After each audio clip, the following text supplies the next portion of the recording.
A Vigilância Epidemiológica de Taubaté confirmou o primeiro caso de catapora na rede de ensino infantil. A vítima é uma criança de 5 anos que estuda em 2 escolas particulares diferentes. Todos os alunos que tiveram contato com a vítima receberam vacina para o bloqueio da doença, comum em época de chuva e frio. A repórter Patrícia Lima tem outras informações. Neste ano foram notificados em Taubaté 25 casos. Sobre o assunto, eu converso com a Estela Zoner, coordenadora da Vigilância Epidemiológica. Doutora, no caso, quais são os sintomas e o que deve ser feito? O que deve ser feito é procurar o médico, jamais fazer automedicação em qualquer doença, e muito menos na catapora, que o vírus é meio tempestuoso e instável. A catapora é uma doença transmitida pela respiração, portanto, passa em ambientes fechados com uma grande facilidade. O doente deve ficar em casa direitinho e não transmitir para os outros a doença dele. E os sintomas são febre, um mal-estar geral e aparecem as bolinhas, né? São bolinhas de água, aparecem geralmente em face, atrás da orelha, depois vem para o tronco, né? Peito, costas e também nos braços. Pode dar dentro da boca, dentro da mucosa vaginal, próximo do intestino. E essas lesões, se perfuradas, podem vir a contaminar e piorar a situação, até agravar muito a situação.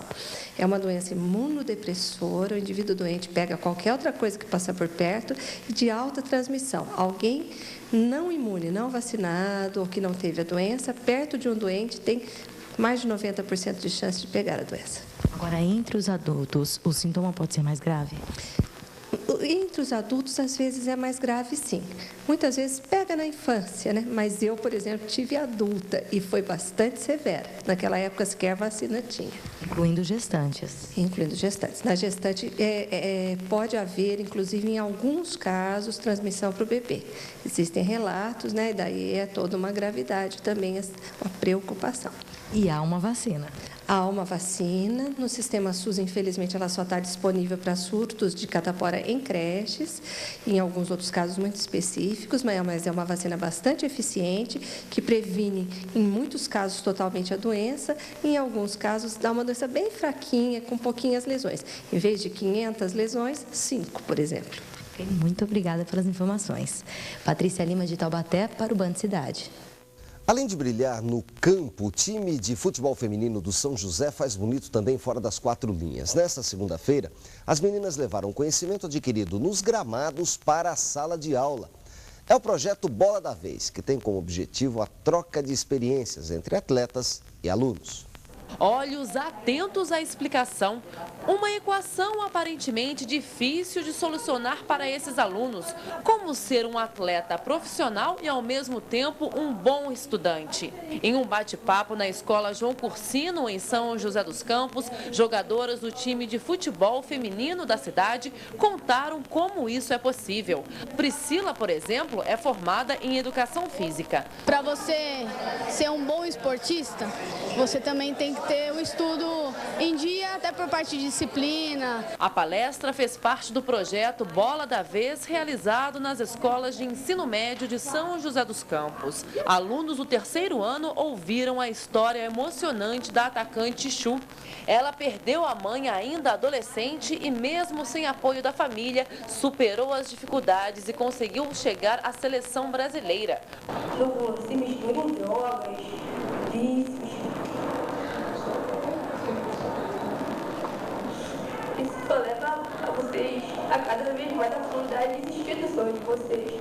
Rafael tem 19 anos e quer se formar em educação física. Ele descobriu que toda a falta de tempo tem que ser superada e o sucesso só é alcançado através dos estudos. Geralmente falam só tipo jogar futebol, mas não estudar. Ela mostrou que é diferente. Ela estudou e joga futebol. Mais de 100 estudantes da região estão de malas prontas com viagem marcada para esta semana para a Espanha. Eles vão participar da Jornada Mundial da Juventude em Madrid. O evento, organizado pela Igreja Católica, quer aproximar os jovens da igreja. O ponto alto deve ser o encontro com o Papa Bento XVI. Desde pequeno, Gabriel é o anjo da família. Os presentes de Natal nunca foram iguais de outras crianças da mesma idade.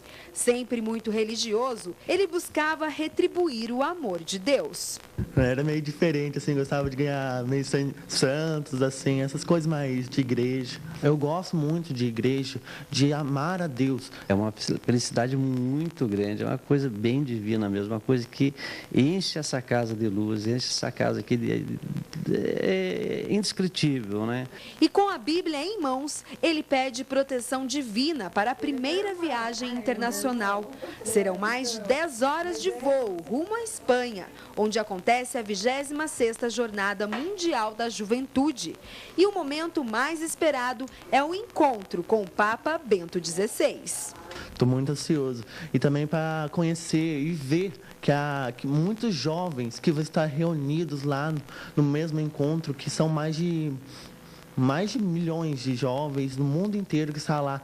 E uma ansiedade muito para encontrar com o Papa, nosso representante de Pedro aqui na nossa terra. São 2 semanas. Uma semana nós ficaremos hospedados na cidade de Valência e a segunda semana em Madrid. Uma semana de orações, de encontros, música, teatro, missas, catequeses dos nossos bispos. Uma semana bem intensa e uma programação bem jovem para atrair esse grupo maravilhoso que vai para lá.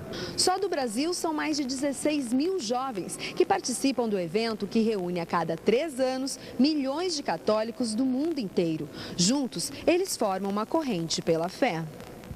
Da região, 116 jovens se unem a esses participantes. Antes da viagem, Gabriel já planejava o futuro. Pensou seriamente em ser padre, para o seminário deoniano e evangelizar. Levar esse amor que eu tenho de Deus para o povo. Hora de conferir o que foi destaque na edição de hoje do Band Cidade. Enterrado o corpo de soldado do Exército assassinado a tiros em Lorena. Tiago de Souza, de 22 anos, saía de casa quando foi surpreendido por um homem que atirou 4 vezes contra ele. O assassino ainda está foragido. Segundo a polícia, o crime pode ter sido motivado por ciúme. Mais uma vez é suspenso o julgamento do animador de circo acusado de matar uma menina de 9 anos em 2005, na cidade de Taubaté. A defesa de Antônio Carlos Marçal de Oliveira alega que as provas contra o réu são inconsistentes. A família de Natália Amaral diz que espera que o laudo do Instituto de Criminalística revele a autoria do crime. Band Cidade fica por aqui. Para rever as nossas reportagens, acesse o site da TV Band Vale. E você também pode nos seguir pelo Twitter. Bom, pelo canal de voz Ligue Band, deixe sugestões de reportagens. O telefone está aí no seu vídeo, é o 9711-1313. Veja agora as principais notícias do Brasil e do mundo no Jornal da Band. Amanhã bem cedo tem Acontece Regional a partir das 7h30 da manhã. Obrigado pela sua companhia, boa noite e até amanhã. Boa noite, até amanhã.